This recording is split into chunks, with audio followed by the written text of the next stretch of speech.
Hello guys, जय हिंद। कैसे हैं आप सब। तो अभी हमने रीजनिंग का एक सेट सॉल्व किया और अब हम लोग यहाँ पर मैथ का सेट सॉल्व करेंगे। यहाँ पर एसएससी कांस्टेबल जीडी का जो पेपर 2021 में हुआ था उसी का हम लोग यहाँ पर सोल्यूशन देख रहे हैं। जो अपनी क्लास 7 बजे की होती है उस पर हम लोग सॉल्व करते हैं रीजनिंग, और जो 8 बजे से क्लास चलती है उस पर हम लोग क्या सॉल्व करते हैं, मैथ। तो अपना ये है सेट चौथा। हम लोगों ने ऑलरेडी 3 सेट सॉल्व कर लिए हैं। ठीक है। देखो, अभी तक जो एग्जाम में क्वेश्चन आते थे वो आते थे 25 क्वेश्चन, लेकिन इस बार का आपका पैटर्न चेंज हुआ है और इस बार आपको केवल 20 क्वेश्चन ही देखने को मिलेंगे। ठीक है। और आपको टाइम भी कम दिया जा रहा है, तो आपकी स्पीड भी काफ़ी अच्छी होनी चाहिए। इस वजह से आपको क्या करना होगा, ये सारे जितने भी पेपर हुए हैं 2021 में और 19 में, मैं आपको दोनों ईयर के पेपर सॉल्व करवाने वाला हूँ यहाँ पे। ठीक है। तो आज ये अपना कौन सा सेट है, चौथा सेट। ठीक है। एक सेट में हम यहाँ पर 25 क्वेश्चन करवाते हैं। देखो, पिछले ईयर तक 25 क्वेश्चन पूछे जा रहे थे, मैं 25 करवाता हूँ, लेकिन इस बार कितने पूछे जाने हैं, 20। ठीक है। तो इन्हीं 25 से उठा के आपको 20 क्वेश्चन मिल जाएंगे, आप लोग तुरंत उसको कर दोगे यदि आप लोगों ने स्टार्टिंग से एंड तक पूरी क्लासेस ली हैं तो। ठीक है। तो चलते हैं यहाँ पर। जो अभी हमने रीजनिंग का सॉल्व करवाया था, सेम वही पेपर में जो मैथ पूछी गई है उसके लिए। ठीक है। ये पेपर कब हुआ था, 29 नवंबर 2021 को 9 से 10:30 के बीच। कहाँ हुआ था, CLM रिसोर्स एंड मैनेजमेंट में। ठीक है। आगे चलते हैं। ये कांस्टेबल जीडी का जो पेपर था वही है। ठीक है। यहाँ पर पहला क्वेश्चन क्या दिया गया है कि वह छोटी से छोटी संख्या कौन सी है जिसे 6, 8 और 10 से विभाजित करने पर शेषफल क्रमशः 4, 6 और 8 प्राप्त होता है। यदि मैं इसको करने के तरीके से देखूं तो इसका किस प्रकार करते हैं। सबसे पहले हम लोग इसका एलसीएम निकालते हैं, किसका, 6, 8 और 10 का। यहाँ आप लोग देखेंगे कि 6 से यदि हम 4 को घटाएं तो शेषफल कितना है, सॉरी बचेगा कितना, 2 बचेगा। 8 से यदि हम 6 को घटाएं तो भी 2 बचेगा। 10 से हम लोग 8 को घटाएं तो भी 2 बचेगा। तो हमें इसमें क्या करना होता है, माइनस का क्या करना होता है, 2 करना होता है। ठीक है। तो इसका एलसीएम हम लोग निकालेंगे, कितना आएगा, देखो 6, 8 और 10 का जैसे हम लोग इसका एलसीएम निकालेंगे ये आ जाएगा 120। एलसीएम निकाल के देख लेना। इसके बाद माइनस का 2 करेंगे, कितना आएगा, 118, जो कि हमारे क्वेश्चन का राइट आंसर हो जाएगा। क्या करना है, हमें क्या करना होता है, एलसीएम निकालना होता है, माइनस का रिमाइंडर यहाँ पर रखना होता है। क्लियर है, इतना काम करना होता है। नहीं तो दूसरा तरीका ये होता है कि आप लोग चेक कर लो, 6 से काटो, फिर 8 से काटो, फिर 10 से, इसके बाद भी आपको 118 आंसर मिल जाना है। क्लियर है। आगे चलते हैं और अगला क्वेश्चन देखते हैं। यहाँ पर है 23, 26 y प्लस 4 और y प्लस 7 का औसत 30 है, तो y का मान ज्ञात कीजिए। देखो, कुल योग बटे कुल संख्या होती है, तो मतलब यहाँ पर प्लस का साइन आएगा, यहाँ पर प्लस का साइन आएगा, यहाँ पर प्लस का साइन आएगा, यहाँ पर प्लस का साइन आएगा। देखो टोटल संख्याएं कितनी है, 5 संख्याएं हैं, तो 5 संख्याओं का योग कितना हो जाएगा, औसत अगर 30 है तो योग 150 होगा कि नहीं, इसमें 5 से गुणा करवा दो, हो जाएगा योग 150। तो 150 देखो 23, 26, 4 और 7 को ऐड करो तो 7, 3, 10, 6, 4, 10, 10, 10, 20 की 0 हासिल, कितना आ गया, 2, 2, 2, 4, 2, 6, कितना आ गया, 60। और y कितने, 1y, 2y और 3y, कितने y हो गए, 3y। तो यहाँ से y का मान कितना आएगा, 60 को तुम इधर ले जाओ तो 150 से 60 घट जाएगा, कितना आएगा, 90 आएगा ना। और यहाँ पर कितना है, 3y, 3 से इसको काट दो, कितना आ गया, 30। तुमसे y का मान पूछा जा रहा था, कितना आ गया y का मान, 30। ये अपना क्वेश्चन का राइट आंसर हो जाएगा। क्लियर है। आगे चलते हैं, जहाँ ना समझ में आए वहाँ पर कमेंट करना। ठीक है। अगला क्वेश्चन यहाँ पर है कि एक व्यक्ति ने एक अलमारी 4% की हानि पर 960 रुपये में बेची। उसने एक फोल्डिंग 20% के लाभ पर 840 में बेचा।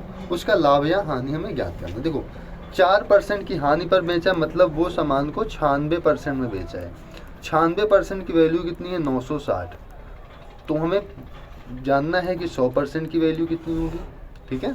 तो 96 का एक बार में कट जाए, कितना आएगा, 10। तो 100 की वैल्यू कितनी आ गई, 1000। ठीक है। तो एक व्यक्ति ने एक अलमारी 4% हानि पर बेची, मतलब उसका कास्ट प्राइस कितना था या क्रय मूल्य कितना था, 1000। इसके बाद है एक बिड को 20% के लाभ पर बेचा, मतलब वो बेच कितने में रहा, 120 में।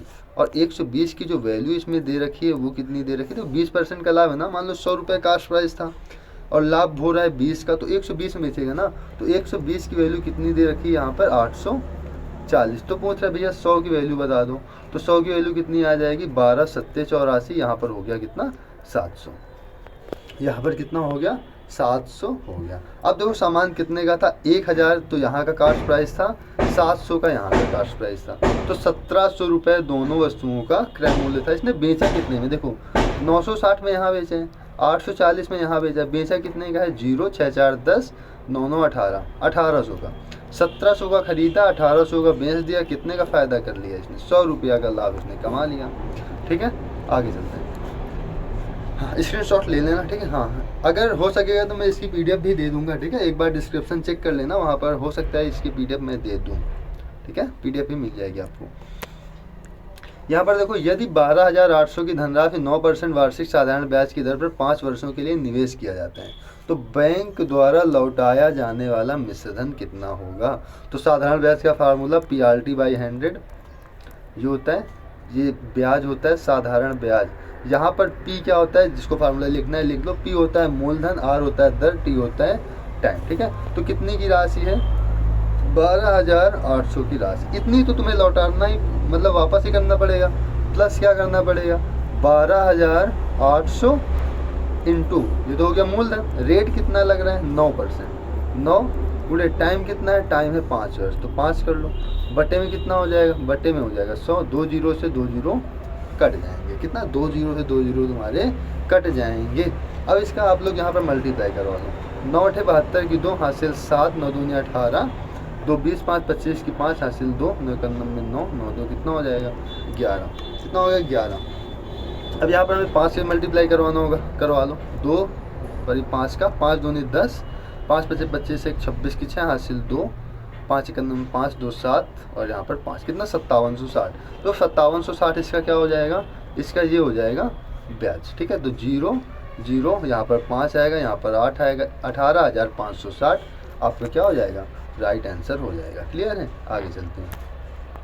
अगला है, यदि 5 वर्षों का साधारण ब्याज मूलधन के 35% के बराबर हो। क्या, 5 वर्षों का जो साधारण ब्याज है वो मूलधन के 35% के बराबर है तो ब्याज की दर कितनी होगी। तो अभी हमने बताया कि ब्याज का फार्मूला क्या होता है, ब्याज इज इक्वल टू P मतलब मूलधन, R मतलब दर, T मतलब समय, बटे में क्या आ जाएगा 100। तो यहाँ पर जो साधारण ब्याज है वो कितना है, मूलधन के 35% के बराबर। मूलधन कितना है P के 35 बटे 100 के बराबर है, बराबर। यहाँ पर P हो जाएगा, टाइम कितना है 5 वर्ष, तो यहाँ पर R होगा, T के स्थान पर 5 होगा, बटे में कितना होगा 100 हो जाएगा। कोई दिक्कत है क्या, अभी कोई दिक्कत नहीं।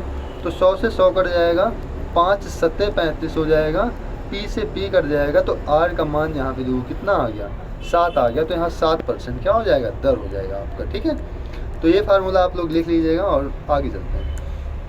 यहाँ पर अगला क्वेश्चन है, 10% वार्षिक ब्याज की दर से 2 वर्षों के लिए निवेश की गई निश्चित धनराशि पर प्राप्त साधारण ब्याज कितना है, 5,000 रुपये। कितना है, 5,000 रुपये। और आगे क्या है कि इसी धनराशि पर 10% की दर से 2 वर्षों में प्राप्त चक्रवृद्धि ब्याज कितना होगा। साधारण ब्याज पर निवेश की जाने वाली धनराशि कितनी है, आपको ये बताना है कि साधारण धन मतलब साधारण ब्याज पर निवेश की जाने वाली धनराशि कितनी है। यहाँ पर क्वेश्चन फिर से पढ़ लो कि धनराशि पर 10% की दर से 2 वर्षों में प्राप्त चक्रवृद्धि ब्याज, जबकि ब्याज वार्षिक रूप से चक्रवृद्धि होता है, इसका आधा है। ठीक है, इसका क्या है, आधा है। चलो इसको करते हैं, इसको क्या करते हैं, इसको सॉल्व करते हैं। सही, इस क्वेश्चन पढ़ लो एक बार आप लोग। देखो, 10% वार्षिक ब्याज की दर से 2 वर्षों के लिए निवेश की गई धनराशि पर प्राप्त साधारण ब्याज कितना है, साधारण ब्याज है। अच्छा, यहाँ पर प्राप्त साधारण, यहाँ पर देखो कॉमा लगा है, कॉमा का ध्यान देना। अगर कॉमा का ध्यान नहीं दोगे ना तो क्वेश्चन पढ़ने में गलती हो जाएगी। ठीक है, क्वेश्चन पढ़ने में क्या हो जाएगी, गलती हो जाएगी। यहाँ पर क्या है, इतने का जो प्राप्त साधारण ब्याज है वो 5,000 की धनराशि पर 10% की दर से 2 वर्ष में प्राप्त जो चक्रवृद्धि ब्याज होता है उसका आधा है। आई बात समझ में, मतलब 5,000 की धनराशि पर प्राप्त जो चक्रवृद्धि ब्याज है उसका आधा क्या है, साधारण ब्याज। कहने का मतलब यहाँ पर ये है। ठीक है, क्वेश्चन कठिन नहीं, केवल क्वेश्चन को घुमाया गया है। ठीक है, यहाँ पर 2 वर्षों का मतलब 10% वार्षिक है, तो 10 से कितना बढ़ जाएगा 11, क्योंकि 10% कितना होता है 1/10, 10 से कितना बढ़ गया 11। हमने क्या बताया, जितने वर्ष का कहे उतनी इसकी पावर लगा दो। तो 10 का मतलब कितना होगा 100, 11 का मतलब कितना होगा 121। तो 100 की वैल्यू इसने कितनी दे रखी है 5,000, मतलब 1 की वैल्यू देखा जाए तो 50। तो यहाँ पर ब्याज कितना होगा 21। 21 की वैल्यू कितनी होगी 21 गुणे 50, कितना हो गया 5 91 5 5 दूने 10, कितना हो गया 1050 रुपये। इसका क्या आ गया, इसका आ गया ब्याज। अब देखो 1050 रुपये इसका ब्याज आया। अब यहाँ पर ये बोला गया था कि इसके ब्याज का आधा क्या है, इसके ब्याज का आधा है इसका प्राप्त साधारण ब्याज, मतलब 2 वर्षों में प्राप्त क्या साधारण ब्याज, इसका आधा। तो इसका आधा कर लो तो 2 पंचे 10, 2 दूनी 4, 2 पंचे 10, कितना आ गया 525 रुपये। तो अब यहाँ पर हम लोग फिर से क्या लगाएंगे साधारण ब्याज। साधारण ब्याज क्या हो गया 525 बराबर पी हमें ज्ञात करना है मूलधन, रेट कितना है 10%, टाइम कितना है 2 वर्ष, बटे में कितना आएगा 100 आएगा।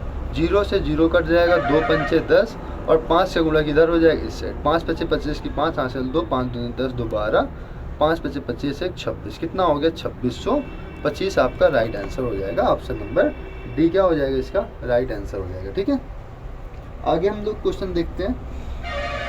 अगला क्वेश्चन यहाँ पर है क्वेश्चन नंबर 7। यहाँ पर दिया गया है किसी घन के आयतन इतना दिया गया है तो इसकी भुजा की माप क्या होगी। तो घन का आयतन क्या होता है भुजा क्यूब, मतलब एक मान ले भुजा तो एक क्यूब बराबर कितना दे रखा है 17, 56, 16। अब हमें इसका ये बताना है कि ये कितने का क्यूब है। सबसे पहला तो क्यूब निकालने के लिए हमें एक चीज़ का ध्यान देना होता है, क्या कि आपको 3 डिजिट मतलब इस साइड की छोड़ देनी है और इधर जितनी डिजिट है उनसे ज़्यादा कुछ मतलब नहीं है। अब देखो हमें लास्ट की डिजिट चेक करनी है, लास्ट की डिजिट कितनी है 6। तो यदि हम 6 का क्यूब करते हैं, केवल 6 के क्यूब करने पर ही हमें लास्ट में क्या मिलता है 6 मिलता है। इसका मतलब कहीं ना कहीं ये लास्ट में 6 रहा होगा। अब देखो चारों ऑप्शन में क्या है लास्ट में 6 है, यहाँ पर क्या है 175। ठीक है, 175 मतलब 175 से जस्ट छोटा क्यूब किसका होता है। तो आपको पता है कि 5 का क्यूब कितना होता है 125 और 6 का क्यूब कितना होता है 216। अच्छा ये बताओ इससे जस्ट छोटा क्या है 125 है ना, 125 कितने का क्यूब होता है 5 का, तो इसका कितना आएगा 56। तो ये इसका क्या आ जाएगा क्यूब रूट, मतलब ए का यदि मान देखें तो कितना आ जाएगा 56। तो 56 सेंटीमीटर अपने क्वेश्चन का राइट आंसर हो जाएगा। इसका हमने क्या निकाल दिया क्यूब रूट निकाल दिया। क्यूब रूट निकालने का ये एक तरीका होता है। ठीक है, अगर आपको नहीं पता तो आप लोग कमेंट कर दीजिएगा, मैं आपके लिए एक वीडियो और लेकर आऊँगा जिसमें मैं आपको सिखा दूँगा कैसे क्यूब रूट और स्क्वायर रूट निकाला जाता है। क्लियर है, आगे चलते हैं। यहाँ पर है 43 प्लस 2/7 ऑफ 28 माइनस 7। तो सबसे पहले ऊपर 7 कर लेते हैं। ऑफ का मतलब होता है गुणा, गुणा साइन लगा दिया, 7 चौक कितना हो गया 28 हो गया और 4 दूनी कितना हो गया 8 हो गया। तो ऊपर क्या बचा 43 प्लस 8 माइनस 7। किसी को कोई दिक्कत है इतने में, किसी को कोई दिक्कत है तो बताओ। ठीक है, दिक्कत नहीं है तो फिर कोई दिक्कत ही नहीं। अच्छा 43 है ना, 43 को मैंने 48 लिख दिया। देखो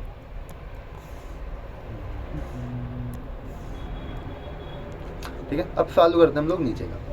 यहाँ पर क्या है ब्रैकेट ही चालू करना में सबसे पहले। तो यहाँ पर है 8 गुणे 72 सॉरी 8 डिवाइड 72 कितने बार में जाएगा 9 बार में।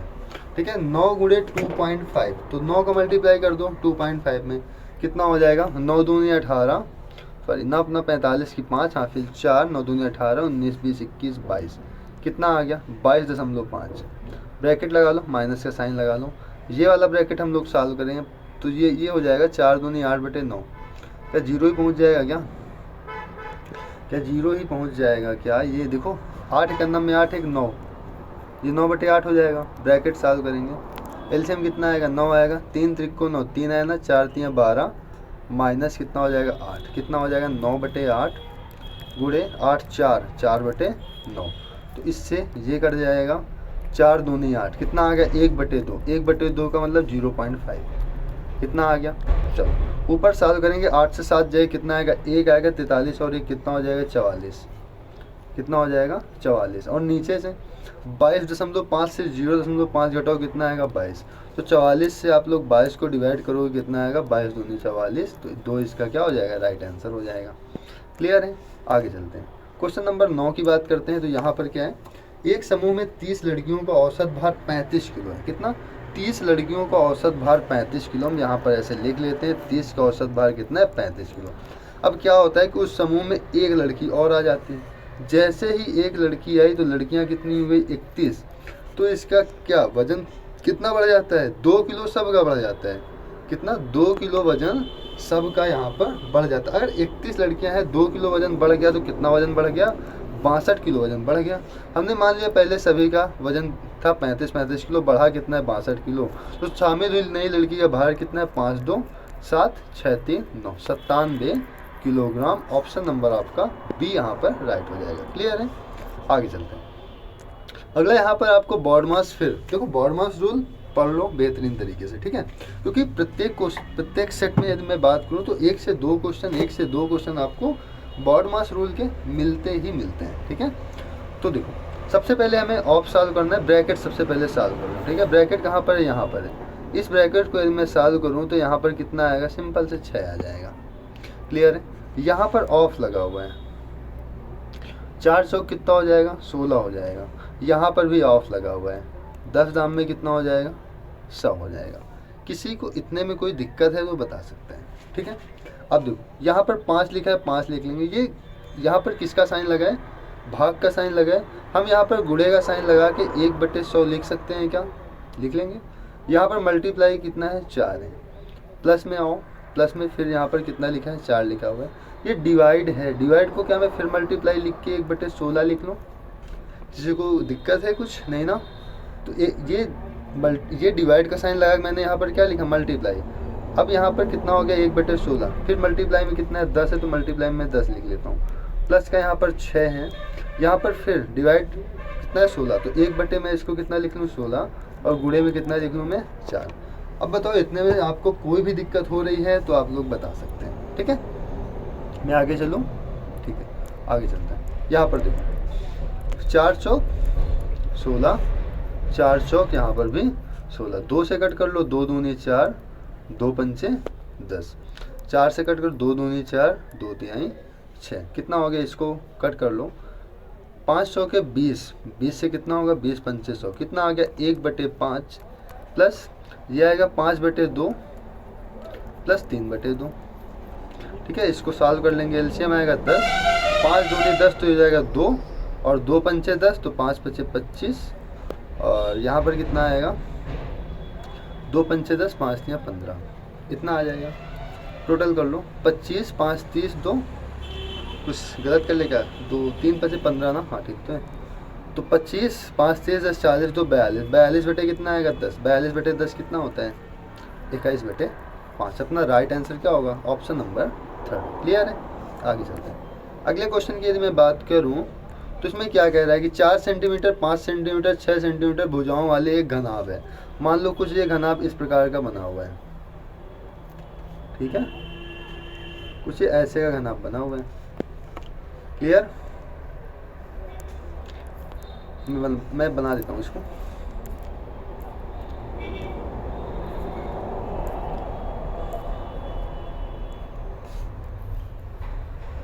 ठीक है, अब यहाँ पर आपको एकदम क्लियर दिख रहा होगा।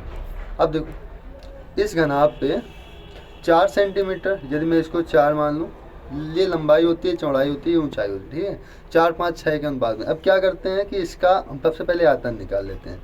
आयतन कितना होगा 4 गुणे 5 गुणे 6, कितना होगा 4 पंचे 20, 20 6 का 120, 120 इसका आयतन हो जाएगा। अब क्या करना है, प्रत्येक कोने से 1 सेंटीमीटर भुजा वाला एक घन निकाल लेते हैं। अच्छा 1 सेंटीमीटर भुजा है, एक घन कितने का होगा, 1 सेंटीमीटर भुजा वाले घन का क्षेत्र, घन का आयतन कितना होगा 1 सेंटीमीटर क्यूब, ठीक है। तो हमें इसमें कितने घन निकालने पड़ेंगे, देखो एक घन यहाँ से निकालेंगे, दूसरा, तीसरा, चौथा, पाँचवा, छठवां, सातवां और आठवां, कितने घन निकालने पड़ेंगे 8। तो एक का कितना हो जाएगा 1, तो 8 का कितना हो जाएगा 8 हो जाएगा, 8 सेंटीमीटर क्यूब। तो यहाँ पर कितना होगा 112 माइनस 8 कितना होगा, 120 माइनस 8 कितना होगा 112, अपने क्वेश्चन का राइट आंसर। क्लियर है, आगे चलते हैं। अगले क्वेश्चन की यदि मैं बात करूँ तो इसमें है कि किसी बैग में 310 रुपये, देखो टोटल पैसा कितना है 310, क्या है कि 5 रुपये 2 रुपये और 1 रुपये के सिक्कों का अनुपात 4:3:5 है। तो 5 रुपये के सिक्कों की संख्या कितनी होगी, ठीक है। तो इस पर अनुपात मान लो 4x 3x और 5x करके, ठीक है। तो ये कितना हो जाएगा 5 चौके 20x प्लस 2 तियां 6x और 1 का गुणा 5 में करेंगे तो 5x, कितना हो गया 6 5 11 20 31x, 31x बराबर 310। तो x की वैल्यू कितनी आ गई, x की वैल्यू आ गई 10। अब यहाँ पर 5 रुपए के सिक्के की संख्या पूछ रहे हैं ना, तो x का मान कितना हो गया, 10 हो गया, तो 20 गुणे 10 हो गया। या 5 रुपए के सिक्के, अब कितने सिक्के हैं, बटे 5 कर दो, 5 चौके 20 और 4 दाम में 40, तो 40 सिक्के हो जाएंगे। अपना ऑप्शन नंबर 20 का क्या हो जाएगा, राइट हो जाएगा। क्लियर है, आगे चलते हैं। अगला क्वेश्चन इसमें है कि ए और बी किसी कार्य को 20 दिन में पूरा करते हैं, मतलब ए और बी दोनों मिलकर कार्य करते हैं तो 20 दिन में, बी और सी इसे 30 दिन में पूरा करते हैं, और सी और ए इसे कितने दिन में, 24 दिन में पूरा करते हैं। ठीक है, कितने दिन में पूरा कर सकते हैं, 24 दिन में पूरा कर सकते हैं। पूछ रहा है कि ए अकेले इस काम के 7/12 भाग को कितने दिन में पूरा कर लेगा। तो हमें यहाँ पर क्या करना होता है, सबसे पहले हम यहाँ पर मान लें टोटल वर्क कितना है। तो टोटल वर्क मानने के लिए हमें यहाँ पर क्या करना पड़ेगा, इसका एलसीएम लेना पड़ेगा। इसका एलसीएम कितना आएगा, 120। ठीक है, 20, 30 और 24 के जैसे आप लोग एलसीएम निकालोगे तो कितना आएगा, 120। अब यहाँ पर 120 भी ले सकते हो, 240 भी ले सकते हो, मतलब 20 से ये संख्या कटनी चाहिए, 30 से भी कटे और 24 से भी कटे। अगर नहीं कट रही है तो क्वेश्चन आएगा लेकिन थोड़ा सा लेंदी हो जाएगा। ठीक है, अगर मैं 20 से काटूँ, अगर ए और बी 20 दिन में पूरा काम करते हैं, पूरा काम 120 ख़त्म करना है, तो 2 6 का मतलब 6 इसकी क्षमता आएगी कि नहीं, मतलब एक दिन में 6 काम करेंगे या नहीं करेंगे, करेंगे। अगर ये 30 दिन में पूरा काम ख़त्म करते हैं तो 3 चौक 12, एक दिन में 4 काम करेंगे। अगर ये 24 काम मतलब 24 दिन में पूरा काम ख़त्म करते हैं, टोटल काम 120 है, तो 24 पंचे 120, 5, ये एक दिन में कितना काम करेंगे, 5 काम कर लेंगे। अब यहाँ पर देखो, यहाँ पर हमें क्या निकालना है, ए की क्षमता निकालनी है। टोटल काम कितना है, 120, क्या निकालना है, 120 का 7/12। अब हमें क्या निकालना है, इसकी क्षमता हमें मिल जाए ए की, कैसे मिलेगी देखो। यदि मैं इसको और इसको, एक काम करते हैं, इसको और इसको जोड़ लें, क्योंकि ए कितना मिल जाए, 2a प्लस बी प्लस सी, उससे b माइनस बी माइनस सी घटा दें, मतलब इन दोनों को जोड़ लें, इसको और इसको जोड़ के इसको घटा दें, तो हमें क्या मिल जाएगा, 2a मिल जाएगा। देखो 6 5 11, 11 से 4 घटा दें तो कितना आया, सॉरी 6 4 10 1 11, हाँ 11 से मैं 4 घटा दूँ कितना आएगा, 7 आएगा ना। तो 2a की वैल्यू कितनी आ गई, 7, मतलब a की इफिशियंसी कितनी है, 7/2, मतलब a एक दिन में 3.5 काम कर पाता है, तो बटे में कितना कर देंगे हम लोग, 7/2। अब यहाँ पर हम लोग इसको आसानी से कट कर लेंगे। देखो 7 से 7 कट गया, 12 धाम में 120 और 10 दूनी 20, मतलब 20 दिन में क्या होगा, पूरा काम खत्म हो जाएगा इस प्रकार से। क्लियर है, आगे चलते हैं और अगला क्वेश्चन करते हैं। यहाँ पर पूछ रहा है कि 9:21 और 123 का चतुर्थानुपाती क्या होगा। तो इसको ज्ञात करने के लिए हमें क्या करना होगा, 9:21 समानुपात 123 अनुपात x करना होगा। इसकी ये करना है तो हमें ये करना होगा, 9/21 समानुपात मतलब बराबर का साइन लगा दो 123/x। इसको आप लोग सॉल्व कर लो, कैसे होगा देखो, 3 त्रिको 9, 3 7 21, 3 से फिर कट कर लो, 3 चौके 12, 3 एकम में 3, तो x इधर आएगा, 7 का मल्टीप्लाई इसमें हो जाएगा। x का मान कितना हो, 7 का गुणा इसमें कराओ, 7 एकम में 7, 7 चौक 28, मतलब 287 अपने क्वेश्चन का राइट आंसर हो जाएगा। क्लियर है, आगे चलते हैं, अगला क्वेश्चन करते हैं। अगला क्वेश्चन ये है कि राम ने अंकित मूल्य पर 35% की छूट पर एक कुर्सी खरीदी। ठीक है, कितना, 35% की छूट पर एक कुर्सी खरीदी, मतलब उसने 65% पर एक कुर्सी खरीदी। ठीक है, कितने परसेंट पर, 65% पर एक कुर्सी खरीदी। यदि उसे छूट नहीं मिली होती तो कुर्सी का मूल्य 245 रुपये अधिक चुकाना पड़ता। इसका मतलब ये है कि 35% की जो वैल्यू है वो है 245। कितनी है, 245। तो राम ने कुर्सी खरीदने के लिए कितने रुपए का भुगतान किया, भुगतान तो देखो 65 ही रुपए का किया है, उसे 35% की छूट मिल गई तो 65% ही तो भुगतान किया है। तो यहाँ से वैल्यू निकाल दो, ये 7 से कट जाएगा, 7 पन्ना 35, 7 त्रिक 21 और 7 पन्ना 35, 5 की वैल्यू कितनी आ गई 35, तो 1 की वैल्यू कितनी आएगी 7, और हमें 65 की वैल्यू निकालनी है तो 65 गुणे 7 करेंगे, कितना होगा, 7 पन्ना 35 की 5 हासिल 3, 7 42 3 45, मतलब 455 रुपये अपने क्वेश्चन का राइट आंसर हो जाएगा। क्लियर है, आगे चलते हैं। अगला क्वेश्चन है कि 12, 28 और 42 से विभाज्य होने वाली 3 अंकों की बड़ी से बड़ी संख्या क्या है। तो पहला तरीका तो वही एलसीएम वाला। अब जैसे एलसीएम लेने में आपको दिक्कत हो रही है, 14 19 28 14 42, वैसे दिक्कत नहीं होनी चाहिए। ठीक है, दिक्कत नहीं होनी चाहिए। तो देखो 14, 28 और 42 से विभाज्य होने की 3 अंकों सबसे बड़ी संख्या कहते हो। 14, 28 और 42 का सबसे पहले आप लोग एलसीएम ले लो। मान लो इसको पूरा ही सॉल्व करना है तो एलसीएम कितना आएगा, 14 दूनी 28, 14 3 42, 14 छक्का कितना होगा 84। तो इसका टोटल एलसीएम कितना आ जाएगा, 84 आ जाएगा। देखो 14 छंग 84, 28 त्रिक 84 और 42 दूनी 84, 84 आ गया। अब 84 में हम बड़ी से बड़ी क्या संख्या का मल्टीप्लाई कर, अब देखो 84 एक ऐसी संख्या मिल गई, हम इसमें से चाहे 14 का मल्टीप्लाई चाहे 14 का डिवाइड करें तो भी शेषफल 0 आएगा, 28 का डिवाइड करें तो भी शेषफल 0 आएगा, और 42 से डिवाइड करें तो भी शेषफल क्या आएगा 0 आएगा। अब के स्थान पर हम क्या रख दें कि वो 924 से करीब चला जाए। यदि हम इस पर 10 का गुणा करवा दें तो कितना हो जाएगा 840, हो गया नहीं हुआ। यदि मैं इसमें 11 गुणा करवा दूं, यानी एक बार 84 और ऐड कर दूं, हो गया 11 गुणा ना, देखो 11 का 11 चौक 44, 11 अट्ठे कितना होगा 84, ये 84 लिख दिया ना। तो 4 8 4 12 1 2 हाथ से लेकर 8 1 9 कितना आ गया 924 अपने क्वेश्चन का राइट आंसर। आप लोग ऐसे कर सकते हैं, मतलब 84 और के स्थान पर यदि हम 11 रख दें तो कितना आएगा 924। क्लियर है। और दूसरा तरीका क्या है, इस पर डिवाइड करके चेक करो। ठीक है, आगे चलते हैं। इस पे है कि एक ट्रेन अपने सामान्य चाल की 1/4 से चलने पर अपने गंतव्य स्थान पर 60 मिनट देरी से पहुंचती है।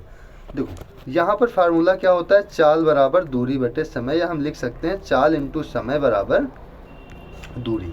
जब भी कभी दूरी कांस्टेंट आ जाए, दूरी में कोई परिवर्तन ना हो, तो उस कंडीशन में यदि चाल बढ़ेगी तो समय घटेगा, यदि चाल घटेगी तो समय बढ़ेगा।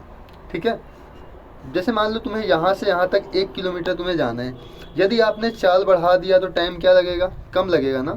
यदि आपने टाइम को कम कर दिया तो आपकी चाल क्या लगेगी, ज़्यादा। मतलब अगर चाल बढ़ा दोगे तो टाइम कम लगेगा, अगर चाल घटा दोगे तो टाइम आपको ज़्यादा लगने वाला है। तो इसने क्या किया है कि अपनी सामान्य चाल की 1/4 से चलने पर, मतलब पहले वो 4 से चलता था, अब कितने से चल रहा है 1 से चल रहा है। ये इसकी क्या होगी, स्पीड होगी। यदि हम इसका टाइम देखें तो इसका टाइम जस्ट रिवर्स हो जाएगा। मतलब मान लो पहले उसको 1 टाइम लग रहा था, अब कितना टाइम लग रहा है 4। तो देखो दूरी दोनों क्या आएगी, सेम आएगी। देखो ये स्पीड है, ये टाइम है, दोनों का मल्टीप्लाई करवा तो दूरी कितनी आएगी 4 ही, यानी 4 1 जा 4, 4 1 जा 4। क्लियर है ना। अब यहाँ पर क्या होता है कि इसको 60 मिनट की देरी से पहुँचता है, तो इसकी 3 की वैल्यू, ये कितना देर हुआ 1 से 4 जाने में, मतलब 3 मिनट का, मतलब 3 का गैप है कि नहीं। तो ये 3 की जो दूरी, मतलब 3 मिनट का जो अंतर है वो किसके बराबर है, वो है 60 मिनट के बराबर। मतलब 3 का अंतर किसके बराबर, 60 मिनट के बराबर। क्या पूछ रहे हैं कि वह दूरी तय करने के लिए ट्रेन द्वारा लगने वाला सामान्य समय कितना था।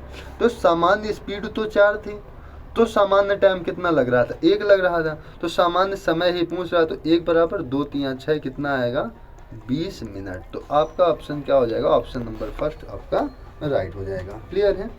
आगे चले, यदि मैं 18 नंबर क्वेश्चन की बात करूं तो इसमें क्या है, 1 से 40 तक की संख्याओं में इकाई के स्थान पर 1 या 9 अंक वाली संख्याओं का प्रतिशत कितना है। देखो 1 से 40 तक की मैं बात करूं तो 1 से 40 तक में लास्ट में कितना चाहिए, 1 आना चाहिए, और सॉरी इस लास्ट में क्या आना चाहिए, या तो 1 है या तो 9 है।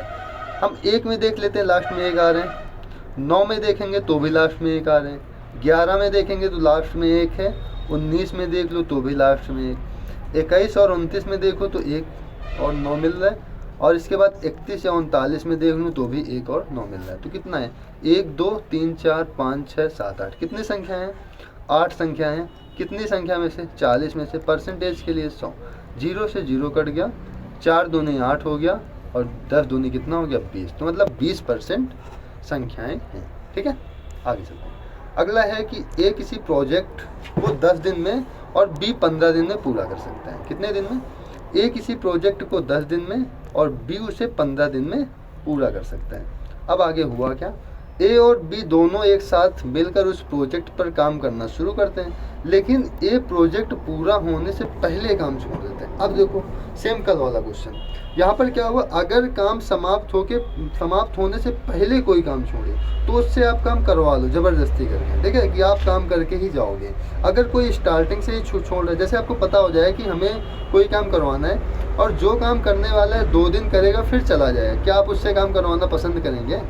आपका जवाब आएगा नहीं। अगर आपका थोड़ा सा काम बचा है और इसके बाद वो काम छोड़ रहे हैं थोड़ा काम बचा है और काम को छोड़ा, तो आप उससे क्या कहोगे, पूरा काम करके आप जाइएगा, ठीक है। तो वही कॉन्सेप्ट आप यहाँ पर अप्लाई कर दो। क्या इसका पूरा काम मान लो कि हमने मान लिया पूरा काम कितना था, 30 था, तो ये 10 दिन में समाप्त करता है, तो इसकी क्षमता कितनी होगी, एक दिन में 3 काम करने की। बी कितने, मतलब बी एक दिन में कितना काम करेगा, 2 काम, क्योंकि पूरा काम ये 15 दिन में समाप्त कर रहा है। पूरा काम कितना है, 30 है, और जो 15 दिन में समाप्त कर रहा है, तो इसकी क्षमता कितनी हो गई, 2 हो गई।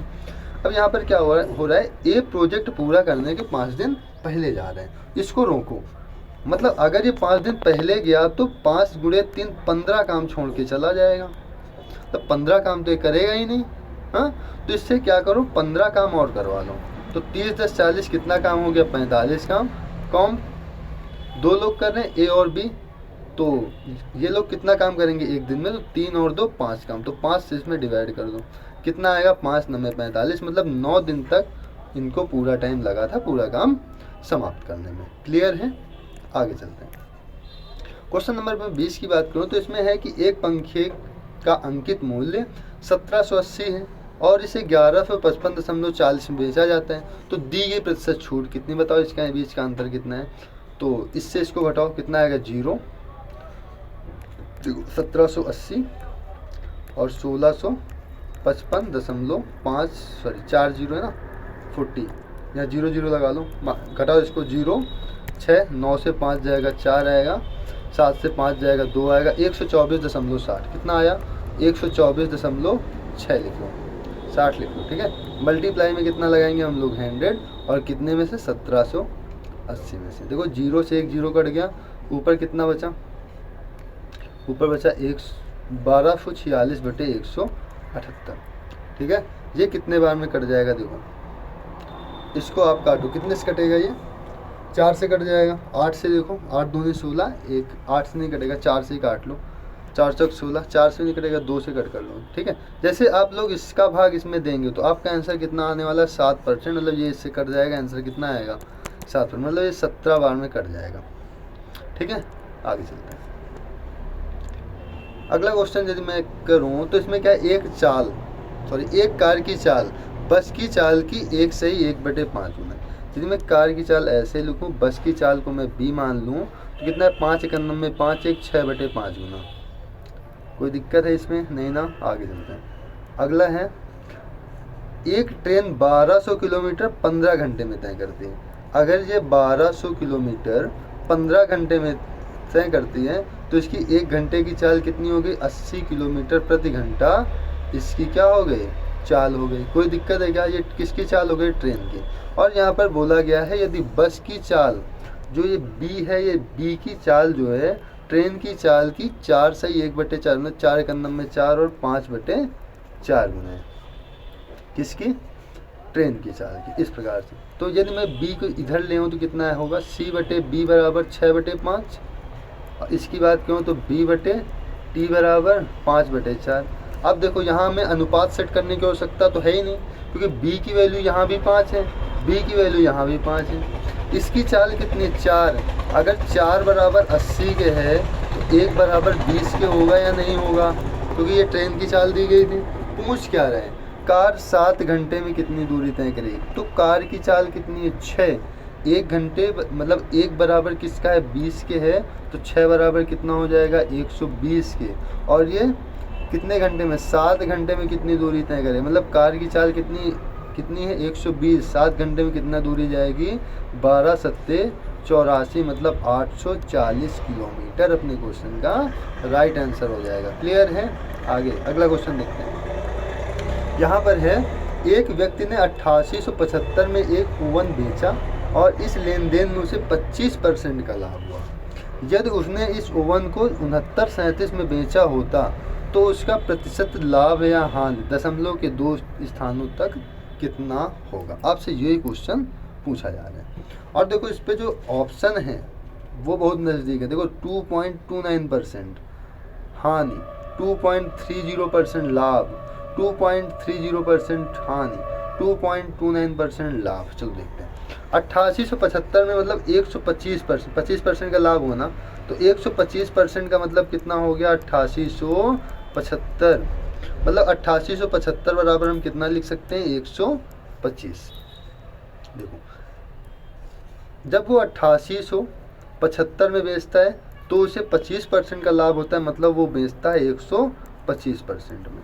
अगर वो 6937 में बेचे तो उसका लाभ या हानि प्रतिशत कितना होगा, तो 125 बटे 8875 गुणे कितना हो जाएगा, 6937 इतना हो जाएगा। कट कर लो इसको 25 से, 25 पंचे 125, 25 या 75 कितना हो जाएगा, 137, 13 बचेगा ना, तो ये हो जाएगा 137। 25 पंचे 125, 125 और 137 कितने का अंतर है, 12 का, और ये हो जाएगा 25 पंचे 125 कितना आएगा, 355। और इसको कट कर लो, 5 एकम में 5, 5 सत्ते 35, 5 एकम में 5 कितना आ गया, 6937 बटे 71। अब यहाँ पर आपको डिवाइड ही करना पड़ेगा, गेस से आप नहीं तुक्का लगा ही नहीं सकते, क्योंकि यहाँ पर 0.1 का मसला है। यहाँ पर 29 है, यहाँ पर 30 है, तो आपको डिवाइड ही करना पड़ेगा।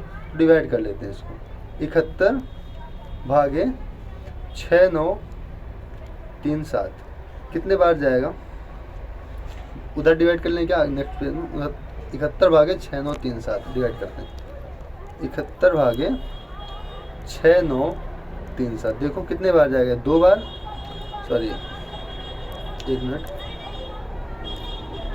कुछ गड़बड़ हुआ है क्या, ये 6937 ही है क्या, 5 सत्ते 35, 5 एकम में 5, कुछ गड़बड़ हो रहा है इस पर, क्योंकि इस प्रकार में तो आंसर आएगा। चलो देखते हैं, भाग लगाते हैं, क्या करें, लगाना ही पड़ेगा। हाँ देखो 71 ये कितने बार जाएगा, 9 बार, 9 एकम में 9, 9 सत्ते कितना हो गया, 63, तो 13 से 9 जाएगा, जहाँ पर 4 आएगा, 8 से 3 जाएगा, यहाँ 5 आएगा। देखो हम यहाँ पर भाग क्यों लगा रहे हैं, इसका यही कारण है क्योंकि जो ऑप्शन है बहुत नज़दीक है, ठीक है। 7 सत्ते 49 कितने बार जाएगा, 7 बार, कितने बार, 7 बार, 7 एकम में 7, 7 सत्ते कितना हो गया, 49, ये 0 आएगा, 14 से 9 जाएगा, 5, 50 आ गया, दशमलव लगाएंगे यहाँ पर, 0 आएगा, 500, ये कितने बार जाएगा, ये जाएगा 7 बार, ये फिर चला जाएगा, तो 7 एकम में 7, 7 सत्ते कितना हो गया, 49। अब यहाँ पर कितना आएगा, यहाँ पर आ जाएगा 3, अब यहाँ पर कितना होगा, 30, यहाँ पर कितना आएगा, 0 आएगा, एक और 0 लगा लेंगे हम लोग, 7 3 21 कितने बार जाएगा, 3 बार, 7 चौक 28 4 बार, कितना आ गया, 97.704, कितना आया, 97.704, यहाँ हम लोग लिख लेंगे 97.704। अब देखो 100 की समान, मतलब अगर वो 100% ले लें हम, तो 97.704 का हुआ है, तो 100 से कितना कम है वो देखो, 100 से कितना कम है, तो 100 माइनस 97.704 घटाओ इसको, 0 0 कितना आएगा।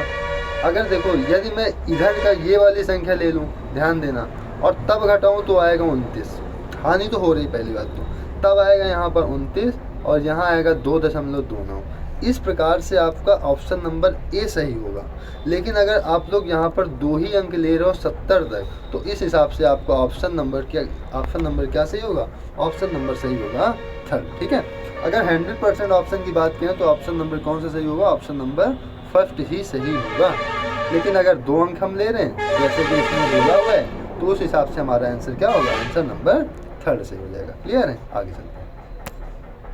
अगला है, एक दुकानदार 21,000 प्रत्येक के मूल्य में 6 टीवी सेट खरीदे और सभी को 1,45,920 रुपये में बेच दिया। उसका कुल लाभ या हानि परसेंटेज हमें ज्ञात करना। देखो 21,000 में एक खरीदा है ना, तो 6 बेच रहा है 1,45,000 में, तो एक कितने में बेचेगा, तो 6 से मैं डिवाइड कर दूँ, 6 दूनी 12, 2 25, 6 चौके 24, 1 19, 36 18, 6 दूनी 12, मतलब 24,320 में वो एक बेच रहे हैं।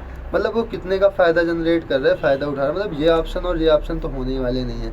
फ़ायदा देखो कितने का और है, अंतर देखेंगे 0 2 3 21 3320 का, कितने में से, 21,000 में से।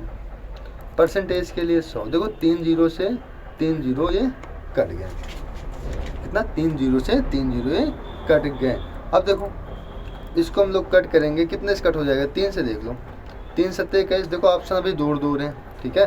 तो ऐसे कर लो, 3 सत्ते 21, 3 51 में 3, 3 51 में 3, ये 2 लिखा है ना, इसको भी 1 ही लिख लो, ये मान लो कि 3 लिखा है। अब इसको काट लो, 7 51 में 7, 41 हो गया, 7 42 लगभग 16 के आसपास, 16 के आसपास केवल एक ही ऑप्शन है 15.8। क्लियर है। अगला हम सब में थोड़ी भाग लगाएंगे हैं। अब इसके ऑप्शन क्या थे, दूर दूर थे, तो हम यहाँ पर कॉमन सेंस से भी इसको सॉल्व कर लेंगे। अब देखो यहाँ पर क्या, एक परीक्षार्थी 25% अंक अर्जित करता है, ठीक है, 32% अंकों से अनुत्तीर्ण हो जाता है। अब देखो जब वो 25% नंबर पाता है तो 32 नंबर से वो फेल हो जाता है। अगर इसको 32 नंबर और मिल जाते तो ये पास हो जाता। अब देखो अगला क्या है, एक को 40% अंक मिले और ये क्या हुआ है, उस परीक्षा न्यूनतम अंक से 28 अंक ज़्यादा अर्जित किए। अगर उसे 28 अंक कम मिले होते तो ये मान के चलो वो उस कंडीशन में होता केवल पास बस हो जाता, ठीक है। इसे कितने अंक ज़्यादा मिले, 28 अंक ज़्यादा मिले। अब देखो इसके बीच का अंतर कितना है, इसके बीच का अंतर आ रहा है सर 15 का, इधर का अंतर कितने का आ रहा है, 8 2 10, 3 2 5 1 60 का। तो एक मतलब ये 15% की वैल्यू कितनी आ गई, 60 आ गई ना।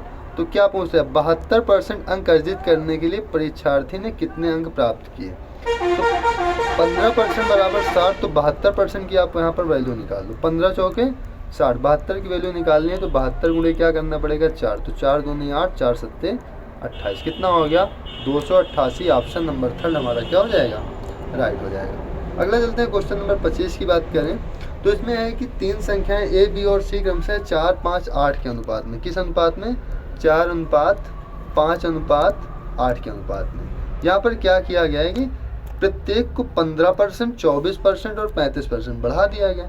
अगर मैं इसको 15 बढ़ाऊँ तो 115 होगा, इस वाले को 35 बढ़ाऊँ तो 135 हो जाएगा, इसको इसको 24 बढ़ाना ना, 1 मिनट, इसको 24 बढ़ाना है तो ये 124 हो जाएगा, लास्ट वाले को 35 बढ़ाना है तो ये कितना हो जाएगा 135 हो जाएगा। क्लियर है। बटे में 100 आएगा तो अनुपात है 100 से 100 तो सब में कट ही जाएगा, लिख लो, अच्छा लिखना है तो ठीक है। ये 100 से 100 तो सभी में क्या हो जाएगा, ये तो कट ही जाएगा। अब देखो 5 से कटेगा, 5 51 में 5, 5 दूनी 10, 5 3 15, 23 आ गया। इधर 5 दूनी 10, 5 7 35, ये आ गया। 4 से इसको काट लो, 4 3 12, 4 51 में 4, 4 दूनी 8, कितना आ गया 23 अनुपात 31 अनुपात 27 दूनी 54। ऑप्शन नंबर हमारा सी यहाँ पर सही हो जाएगा। क्लियर है। तो इस प्रकार हमने टोटल 25 क्वेश्चन सॉल्व कर लिए हैं। कितने, 25 सॉल्व कर लिए हैं। अगर इन 25 क्वेश्चन में आपको कहीं पर भी आपको दिक्कत आ रही हो तो आप यहाँ पर कमेंट कर सकते हैं और मैं नेक्स्ट क्लास में उसका सलूशन फिर से करवा दूंगा, ठीक है। उस क्वेश्चन को मैं फिर से समझा दूंगा। क्लियर है ना। तो फिर आज के लिए इतना ही। हाँ, अगली क्लास कल शाम को फिर होनी है 7 से 7:30 रीजनिंग की। इसके बाद 8 बजे से आपकी मैथ की क्लास होनी है, ठीक है। तो फिर आज के लिए इतना ही, मिलते हैं अगले क्लास में। जय हिंद।